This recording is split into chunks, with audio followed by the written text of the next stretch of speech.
A Mortal's Journey to Immortality Episode 284. In the previous episode, Han Li learned that the mysterious black-robed cultivator who placed the Soul Seal curse on Nangong Wan is likely a being whose power rivals the Molan Divine Sages. With only 2 months before the ultimatum expires, he refused outside help, knowing reinforcements would arrive far too late.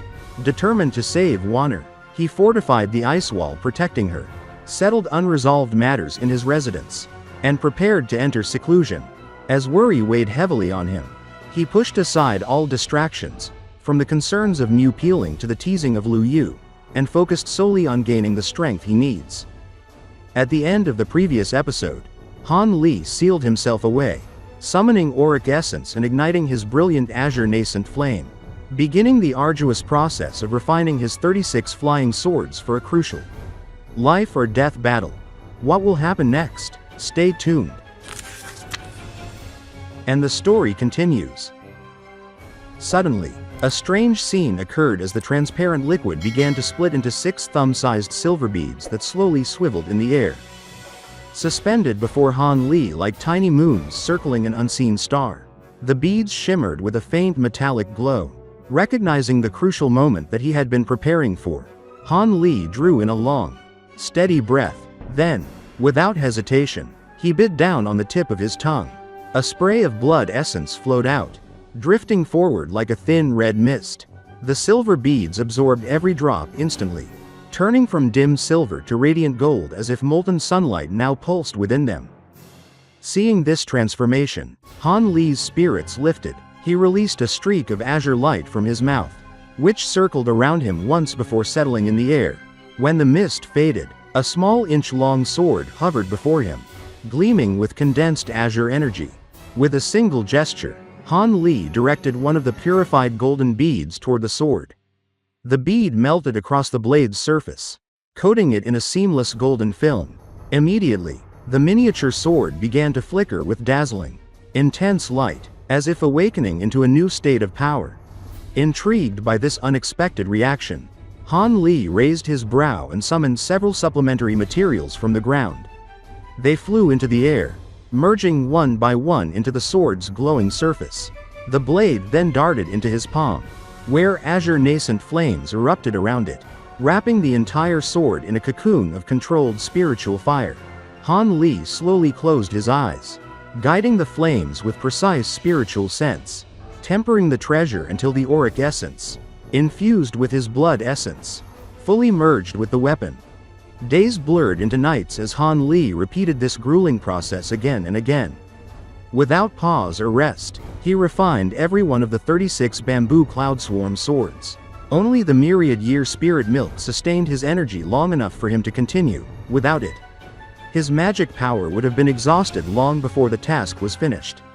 Outside, others waited anxiously for news, but none more so than Senior Martial Brother Cheng, who had been monitoring every clue and message tied to the black-robed cultivator's looming appointment.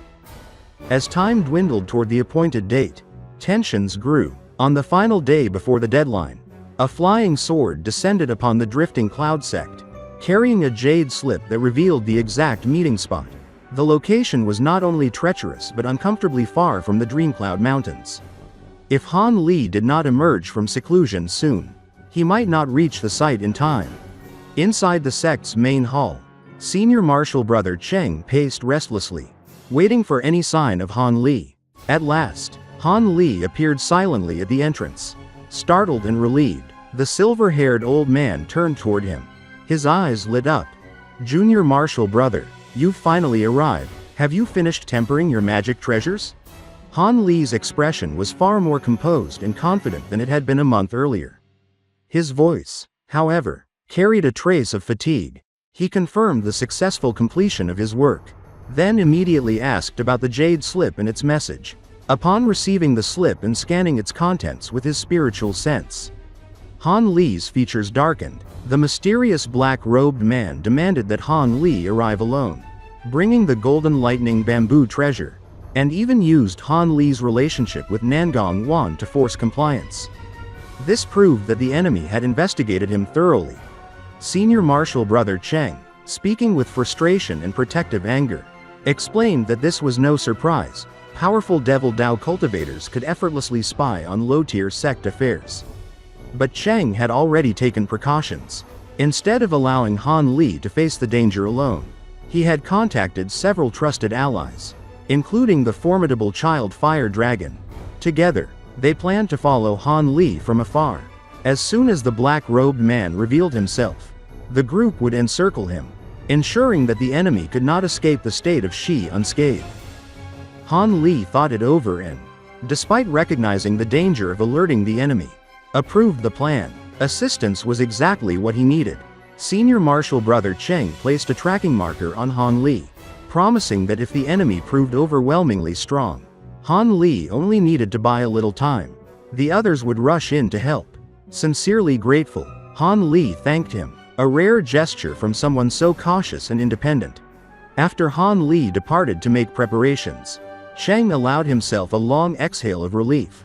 He believed that Han Li's promise to repay this favor one day would ultimately secure the Drifting Cloud Sect's future. With renewed determination, he activated several sound transmission talismans, summoning the allies who had been quietly waiting in the guest hall. 2 hours after Han Li left the sect, Senior Martial Brother Cheng and the others slipped into the sky, following him at a distance. Meanwhile, Han Li traveled in a simple streak of light to conserve his magic power. While flying, he examined one of his newly refined swords, an exquisite 3-inch long blade. Every one of the 36 swords had transformed into a brilliant gold after merging with the Auric Essence. A change he had initially assumed to be temporary, but even after the refining process was complete, the golden luster remained. Confused yet intrigued, Han Li considered the materials he had used. The golden lightning bamboo and the rare refined crystal were both extraordinary substances. Perhaps, when combined with Auric Essence, they had undergone some mysterious evolution beyond his initial expectations. Whatever the reason, the change was undeniably beneficial. Tests showed the swords were at least 30% stronger and far sharper than before. Against magic treasures forged of inferior materials, they could likely cut through them with ease. But Han Li did not allow himself to be lost in admiration for long. His true focus was the Aureate Sword Formation described on the golden page. Even without specific cultivation, he had managed to activate a basic version during seclusion, and its power exceeded every expectation. It was this formation that gave him the confidence to confront a late nascent soul stage opponent. Without it, he would not have dared to risk his life to save Nangong Wan. Still, despite his confidence, Han Li knew he had never fought someone at such a high level. He had defeated mid-stage nascent soul cultivators before and believed he had an 80% chance of trapping and killing one. But facing a late-stage cultivator was an entirely different matter. He would have to stay cautious and adaptable if he hoped to force the enemy to reveal the method for dispelling Nangong Wan's soul seal curse. As he flew, Han Li swept his surroundings with his spiritual sense, but detected no trace of Cheng or the others. That was expected. They were surely keeping their distance to avoid alerting the black-robed man. Soon, Heavenpillar Mountain came into view, an isolated spike of stone rising tens of kilometers into the sky. Its upper third vanished into swirling clouds. Few hills surrounded it, leaving its slopes exposed and the terrain easy to monitor from the peak. This explained why the black-robed man had chosen it. When Han Li was still 50 kilometers away, his spiritual sense suddenly wavered, reacting to something concealed in the distance, although his senses rivaled those of a mid-stage nascent soul cultivator. He remained cautious, pretending not to notice as he continued toward the summit. At the peak, the black-robed man sat silently in meditation. At the exact moment Han Li sensed the disturbance, the man opened his eyes and looked toward him. He muttered, "You've come. It seems the information I acquired was correct, and your relationship with that woman is quite deep." In this episode, we saw Han Li finally complete the exhausting process of tempering all 36 Bamboo Cloudswarm Swords with the rare Auric Essence, transforming them into extraordinarily powerful golden blades. We followed his meticulous efforts as he used blood essence, spiritual fire, and countless precious materials to elevate the swords to a new level. And we learned how the Aureate Sword Formation gave him the confidence to face the black-robed cultivator. At the same time, the Drifting Cloud Sect prepared in secret, with Senior Martial Brother Cheng gathering allies to support Han Li from the shadows.